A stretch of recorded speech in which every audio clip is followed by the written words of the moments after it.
Hello friends, welcome back to channel JE Multiverse. दोस्तों, आज हम करने वाले एनएलएम का बिल्डअप नंबर 9 पाथफाइंडर की बुक से।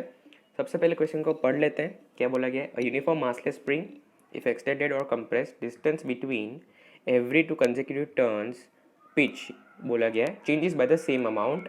अ spring obeying this property and Hooke's law is called a linear spring. ठीक है, अ लीनियर। अब क्वेश्चन चालू हो रहा है। A linear spring of relax length L nought is equal to 30 centimetre is attached at one end to a wall. If the other end is pulled away from the wall with a force of 60 Newton, or P is equal to sixth turn from the wall, reaches a position where the Q is equal to eighth turn of the relaxed spring was.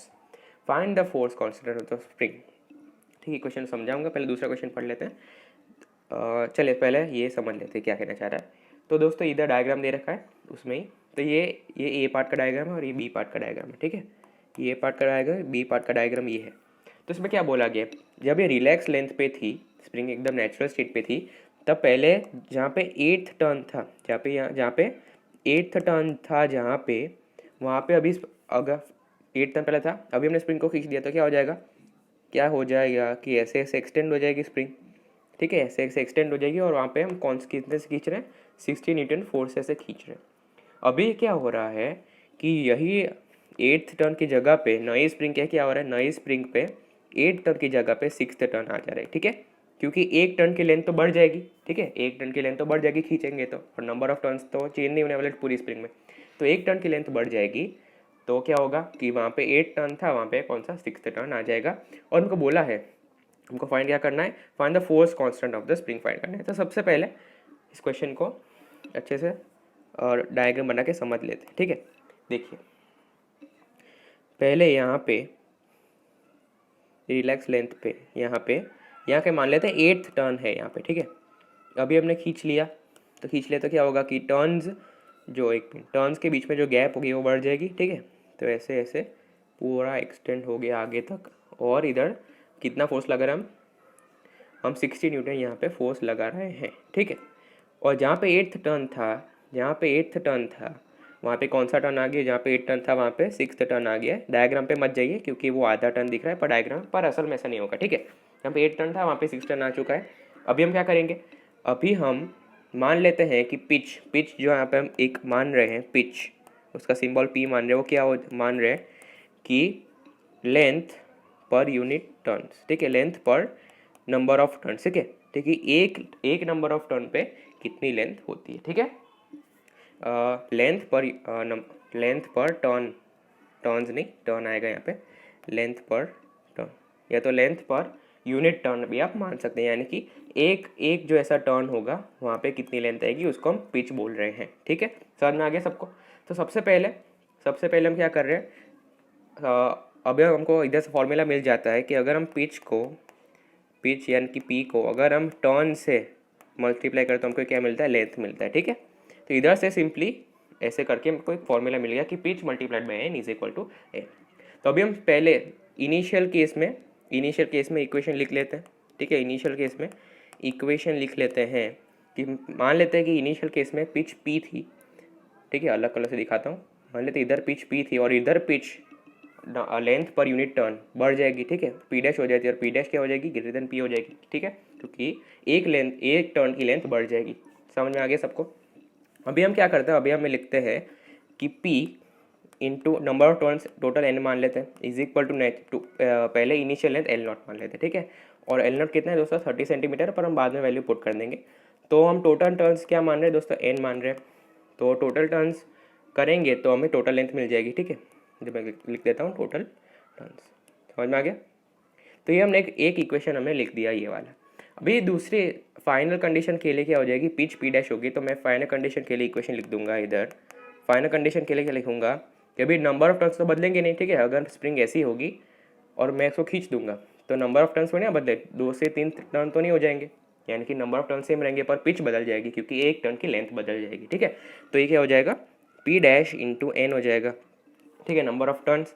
और भी अभी जो final length जो है वो अभी L note नहीं रही होगी, एल नोट प्लस कुछ एक्स का एक्सटेंशन आ गया होगा। ठीक है, तो ये हमारे पास दूसरी पिच आ गई, फिर दूसरा इक्वेशन आ गया।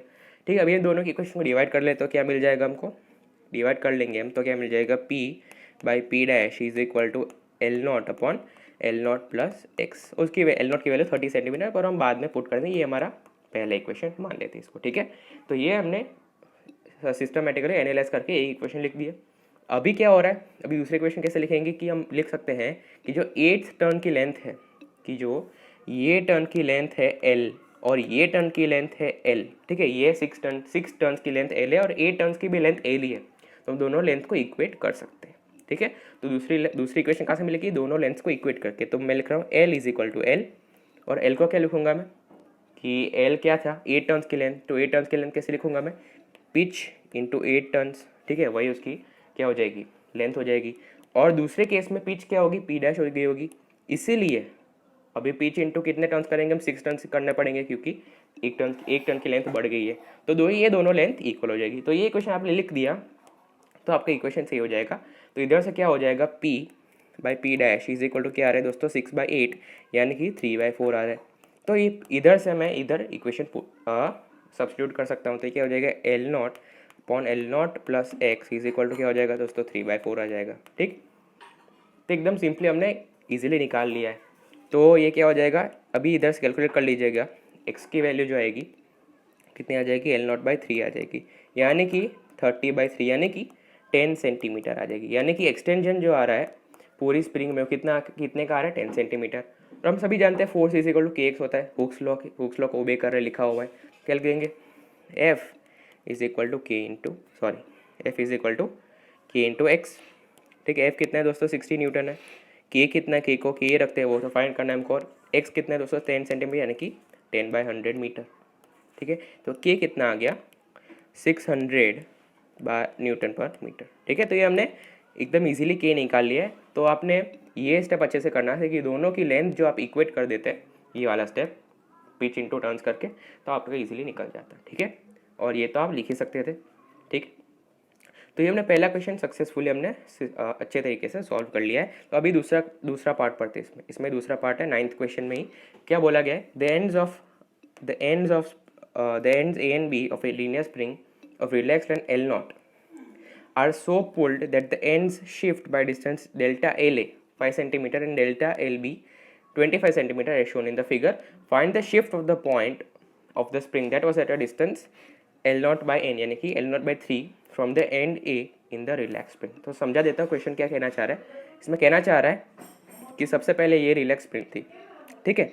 तो अभी क्या हो रहा है कि हम पुल दोनों साइड से ऐसे हम खींच रहे हैं, तो क्या बोल रहा है कि एक जो एल है, एल क्या है, एल कितना है दोस्तों, 5 सेंटीमीटर है, और एल भी दोस्तों क्या हमारा 25 सेंटीमीटर, तो दोनों साइड से हम इसको पुल कर रहे हैं, ठीक है।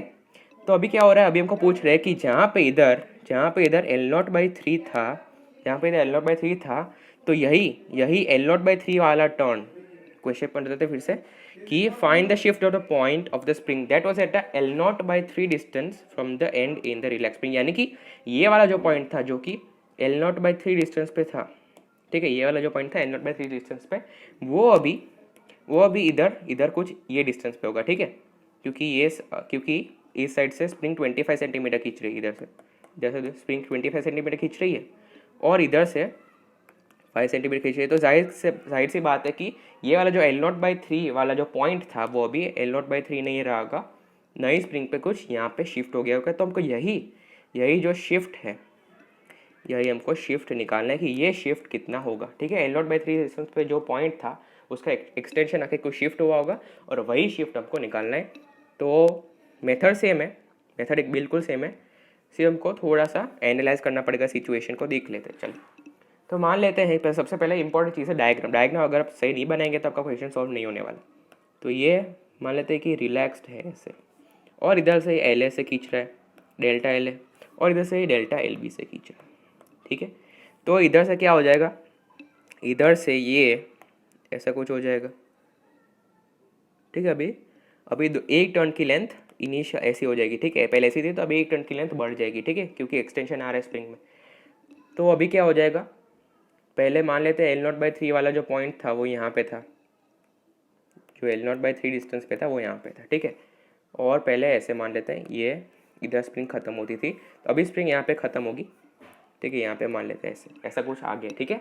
तो अभी ये पॉइंट जो है उसको मैं ए मान रहा हूँ, इसको मैं बी मान रहा हूँ, और इसको मैं ए डैश मान रहा हूँ और जहाँ पे ये पॉइंट शिफ्ट हुआ है उसको मैं इधर मान लेता हूँ बी डैश, ठीक है, ए बी और A B dash, A dash B dash, ठीक है।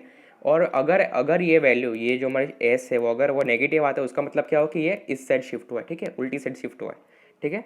तो ये जो हमारा है, ये डिस्टेंस कितना है दोस्तों, ये डिस्टेंस है L0/3, ठीक है। ये डिस्टेंस तो हमको ये रखा है L0/3 है। इसको मैं दूसरा पॉइंट सी मान लेता हूँ, नहीं इसको ही मैं बी मान लेता हूँ, चलिए इसको मैं बी मान लेता हूँ, ठीक है। तो ए बी हमको पता है और हमको ये वाला डिस्टेंस भी पता है जितना ये आगे गया, ठीक है। तो हमको बेसिकली ये निकालना है, इधर से ये हमको एस निकालना है, ठीक है। तो हम ये कैसे निकालेंगे, तो दोस्तों हम कैसे निकाल सकते हैं, इजीली निकाल सकते हैं कि ये जो पूरा है ए बी डैश, ये जो पूरा है हमारा ए बी डैश जो हमारा पूरा, उसमें से हम ये एल ए घटा दें और ये L0/3 घटा दें, ठीक है। L0/3 ऐसे सब्ट्रैक्ट कर दे इसमें से, तो हमको क्या मिल जाएगा, एस मिल जाएगा ना, ठीक है। मैं इधर बता देता हूँ, ये पूरी लेंथ है, ये हमारी ये पूरी लेंथ है, उसमें से ये गया और इसमें से ये गया, तो हमको हमारे पास बचा क्या, हमारे पास सिर्फ ये बचा, शिफ्ट जो हुआ है वही हमारे पास बच जाएगा, ठीक है। तो ये अगर हम इसमें ये माइनस कर देते तो हमारे पास सक्सेसफुली क्या आ जाएगा, ये शिफ्ट आ जाएगी, निकल के आ जाएगी, ठीक है। समझ में आ गया सबको। तो अभी हमको शिफ्ट की फॉर्मूला पता चल गया एक काइंड से कि शिफ्ट क्या आ जाएगा, ए डैश बी डैश माइनस ये डेल्टा एल और माइनस ये L0/3 था, L0/3 था, और ये आ जाएगा माइनस L0/3। और इसी केस में L0 हमको क्या देखा है, L0 हमको नहीं दे रखा है, ठीक है। L0 इसमें नहीं दे रखा है, ये अलग क्वेश्चन है, इसमें L0 की कहीं भी वैल्यू डिफाइन नहीं की गई है, ठीक है। तो ये हमको ये हम करेंगे तो हमारे पास मिल जाएगा शिफ्ट। तो सबसे पहले हम क्या करते हैं, सबसे पहले हम वही इक्वेशन लिखते हैं, इसमें टोटल टर्न्स n मान लेते हैं, इसमें भी टोटल टर्न्स तो नहीं होंगे, बदलेंगे नहीं, खींचने से टर्न्स तो नहीं बदलेंगे, तो इसकी पिच p मान लेते हैं, इसकी पिच p मान लेते हैं, इसकी पिच p डैश मान लेते हैं, जो कि बढ़ गई होगी p से। तो अभी हम क्या लिख सकते हैं, इजीली हम लिख सकते हैं, इसको मैं बना देता हूँ बॉक्स, लास्ट में आपको ये लगाना है। अभी हम क्या लिख सकते हैं कि p इंटू n पहली स्प्रिंग के लिए initially is equal to total length लिख सकते हैं हम, ठीक है, L0। और दूसरे केस में क्या लिख सकते हैं हम, p dash into n is equal क्या लिख सकते हैं हम, टोटल लेंथ। अभी टोटल लेंथ कितनी हो गई, L0 plus delta L A plus delta L B हो जाएगी, ठीक है। समझ रहे आप लोग, ये पूरी लेंथ हो जाएगी यहाँ पे, ठीक है, क्योंकि दोनों साइड से खींच रहे हैं ना, तो दोनों साइड से एक्सटेंशन आ जाएगा, ठीक। अभी हम क्या लिख सकते हैं, p डैश की जो वैल्यू है हम डायरेक्टली p/p डैश जो है वो कैलकुलेट कर सकते हैं, कितना आ जाएगा, L0/L0 प्लस ये डेल्टा है और डेल्टा बी मिला के 30 सेंटीमीटर हो जाएगा, क्योंकि डेल्टा ए जो है 5 है और वो 25 है, ठीक है। तो हो जाएगा 30 सेंटीमीटर, ये हो जाएगा। तो p डैश की जो वैल्यू आ रही है हमारे कितनी आ रही है, p/L0 इंटू L0 प्लस 30, ठीक है। ये अभी इक्वेशन 1 मान लेते हैं, आप इसको याद रखिएगा फॉर द टाइम बीइंग, ठीक है। और ये फाइनल की कंडीशन, फाइनल की इक्वेशन थी दूसरी स्प्रिंग की, ठीक है।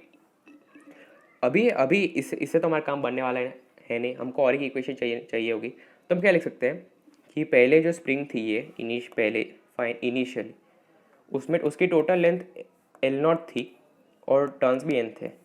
तो अभी जो ये पॉइंट है हमारा, ये L0/3 वाला, ठीक है, L0/3 वाला जो पॉइंट है उसके टर्न, उसमें कितने टर्न्स है वो हमें नहीं पता, ठीक है। तो हमें ऐसे यूनिटरी मेथड से निकाल सकते हैं कि L0 में जो n टर्न्स थे तो L0/3 डिस्टेंस पे कितने टर्न्स होंगे, तो जाहिर सी बात है कितने आ जाएंगे, n/3 आ जाएंगे, ठीक है। तो हमें ये क्यों किया, क्योंकि यहाँ जितनी n/3 टर्न्स की लेंथ होगी वही जो पॉइंट है यहाँ पे शिफ्ट होगा, उसमें भी कितने टर्न्स होंगे, n/3 टर्न्स होंगे, ठीक है। मैं समझा देता हूँ। पहले सपोज ये स्प्रिंग थी, ये पॉइंट था, ये वाला पॉइंट है, उसमें कितना टर्न्स थे, अभी मान लेते हैं n/3 टर्न्स है, ठीक है। तो अभी मैंने इसको खींच दिया तो दोनों साइड से ऐसे हो गया, ठीक है। तो अभी ये पॉइंट यहाँ शिफ्ट हो गया, ठीक है, ये पॉइंट ऐसे यहाँ शिफ्ट हो गया, पर अभी ये पॉइंट से स्टार्टिंग से ये पॉइंट से इधर तक टर्न्स कितने थे, उतने ही तो रहे n/3, ठीक है। तो हम फिर से क्या कर सकते हैं, अगर दोनों की n/3 की लेंथ इक्वेट कर सकते हैं, तुमको क्या मिल जाएगा, आंसर मिल जाएगा हमको, ठीक है। तो उसमें टर्न सेम रहेंगे, ठीक है, उस पर n/3 टर्न्स पे पॉइंट था, तो दूसरी स्प्रिंग पे भी n/3 टर्न्स पे भी वो b डैश पॉइंट होगा। तो मैं लिख देता हूँ कि ए टू बी जब इनिशियली n/3 टर्न्स थे तो A' B' में भी उतने ही टर्न्स होंगे। यही मेन बात है स्प्रिंग की, ठीक है, क्योंकि नंबर ऑफ टर्न्स तो चेंज नहीं होंगे, ठीक है। तो अभी देखो, अभी हम इसकी लेंथ लिखे, A' की लेंथ अगर हम लिखे तो कितनी हो जाएगी, P' इंटू कितना टर्न्स है उसमें, n/3 टर्न्स है, ठीक है, वो हम लिख सकते हैं। अभी P' कितना है हमारा जो P' है, हमारा जो P' था इधर, वो हमको डायरेक्टली इसकी कोई ज़रूरत नहीं है यहाँ पे, ठीक है, इसकी ज़रूरत नहीं है यहाँ पे, इसको मैं मिटा देता हूँ। देखो इधर मैं कंटिन्यू कर देता हूँ। P' इंटू n था हमारा L0 + 30, ठीक है। अभी हमको पूछ रहा है P' इंटू n/3 पूछ रहा है, ठीक है, हमको चाहिए कितना हो जाएगा, L0 + 30/3 हो जाएगा, ठीक है, समझ रहे आप। तो इधर मैं डायरेक्टली पुट कर देता हूँ कि A'/B' की जो वैल्यू थी वो कितनी थी, L0 + 30/3, यानी कि L0/3 + 10 सेंटीमीटर। तो हमें A'/B' की लेंथ पता चल गई यहाँ से, ठीक है, कितनी लेंथ है, L0/3 + 10 सेंटीमीटर। वो हमको कहाँ से पता चली, हमको पता चले कि AB में जितने टर्न्स होंगे उसमें भी उतने ही टर्न्स होने वाले हैं, ठीक है। तो ये क्वेश्चन की आपको बिल्कुल भी कोई ज़रूरत नहीं थी, आप ऐसे ही निकाल सकते थे, ठीक है। तो ये चीज़ हो जाएगी। अभी हम इसमें पुट कर देते हैं, ठीक है, एस में पुट कर दिया। तो एस का फॉर्मूला हमने ऊपर बनाया था, एस का formula A'/B' minus delta LA minus क्या था, L0/3, ठीक है, इनिशियली। तो कि A'/B' हमारे पास लेंथ आ गई L0/3, एक मिनट अच्छे से लिख देता हूँ, एक मिनट ये आ जाएगी कितनी, L0/3 + 10 माइनस डेल्टा L कितना था, 5 सेंटीमीटर था, और माइनस L0/3, तो ये कैंसिल हो गया। तो हमारा शिफ्ट जो बेसिकली आ रहा है कितना आ रहा है, 5 सेंटीमीटर, ठीक है। तो ये दोस्तों थोड़ा आसान सवाल था, ये बी पार्ट आसान था, पर ए पार्ट में आपको दिक्कत हो सकती थी। पर ये जो बी पार्ट था उसमें बेसिकली आपको क्या फंडा लगाना था, दोनों पार्ट में एक ही फंडा लगाना था कि नंबर ऑफ टर्न्स चेंज नहीं होने वाले, नंबर ऑफ टर्न्स हमेशा सेम रहते हैं। नंबर ऑफ टर्न्स पर लेंथ पर a fixed length doesn't change, ठीक है, क्योंकि लीनियर स्प्रिंग उसमें एक्स्ट्रा टर्न्स तो ऐड नहीं होने वाले इन अ स्प्रिंग, ठीक है। मतलब यानी कि एक जो पर्टिकुलर डिस्टेंस में जितने टर्न्स थे उतने ही डिस्टेंस वो पर्टिकुलर लेंथ पे होंगे, चाहे उसको एक्सटेंड करो कंप्रेस करो, ठीक है, वही चीज़ होने वाली है। तो ये हमने आसानी से ये निकाल दिया है, ठीक है। तो अगर आपको वीडियो पसंद आया हो तो मैं फिर से एक बार बोल देता हूँ कि प्लीज़ ज़रूर हमारे चैनल को सब्सक्राइब कीजिए और लाइक बटन क्लिक कर दीजिए, और जितना हो सके उतना शेयर कर दीजिए हमारी इस वीडियो को, और बाकी सारे भी बहुत वीडियोज़ है, आप उसको भी शेयर कर सकते हैं। Meet you in the next video.